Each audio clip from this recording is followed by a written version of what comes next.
સંઘ પ્રદેશ દમણમાં 19 ડિસેમ્બર મુક્તિ દિવસની ઉજવણી કરવામાં આવી।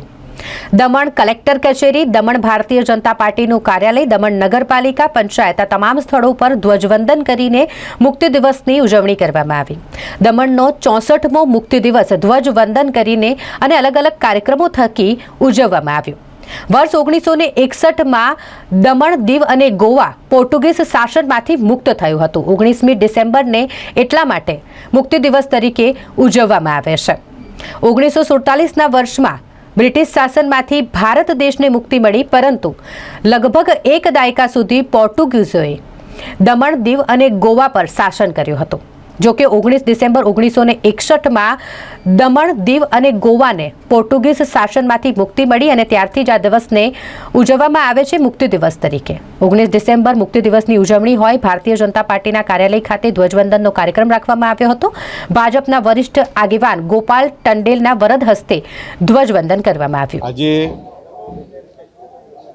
દમણ દીવનો મુક્તિ દિવસ જે મારે હાથે ફ્લેગ હોસ્ટિંગ થયું અને અમે સાથે જ છે, આ લાલુભાઈ સાથે છે, અમે દીપેશભાઈ સાથે છે।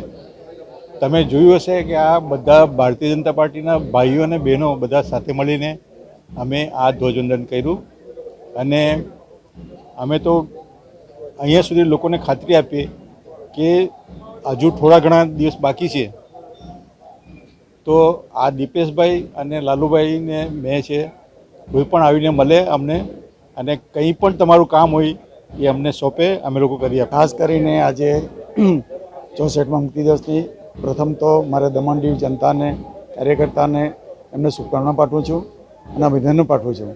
આજે ફ્લેગ હોસ્ટિંગ પૂર્વ અધ્યક્ષ અને પૂર્વ સાંસદ શ્રી ગોપાલભાઈ ટંડેલ, દાદા દિવેશભાઈ, અમારી પૂરી ટીમ કાર્યકર્તા ભાઈઓ બહેનો એમની સાથે ફ્લેગ હોસ્ટિંગ કરાયું અમારી પાર્ટી ઓફિસ પર।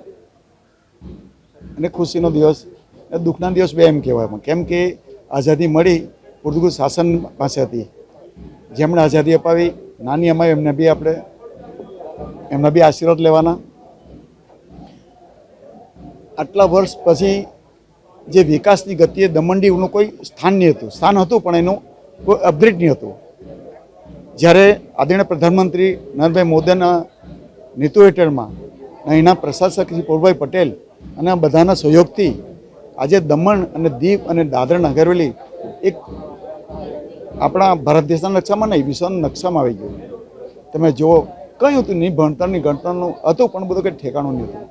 આજે પ્રોપર ચાલી રહ્યું, આજે medical college, engineering college, degree college, nursing and law college, આજે તમે જુઓ, આજે કોણ બને કરોડપતિમાં બી આપણો દમણ દીવનો પ્રશ્ન પૂછવામાં આવ્યો, એટલે કેટલી પ્રગતિ કહેવાય। આજે ભણતર, ગણતર, સુખ શાંતિ, ડેવલપ, રોજીરોટી, આજે દમણ અને દીવ, આજે પર્યટન વિકાસ, તમે સીવીસ રોડ જો, દેવકા અને જમ્પર, કેટલું એવું તો પ્રગતિ કરી। દીવમાં જુઓ, આજે અહીંયા આપણા નાના પ્રદેશ અંદર રાષ્ટ્રપતિનું આગમન થાય, આદરણીય પ્રધાનમંત્રીનું આગમન થાય અને ગૃહમંત્રીનું આગમન થાય, ટુરિસ્ટ આવે ક્યાંથી, લોકો હરે ફરે અને જોઈ અને સારા મેસેજ લઈ જાય। ધન્યવાદ।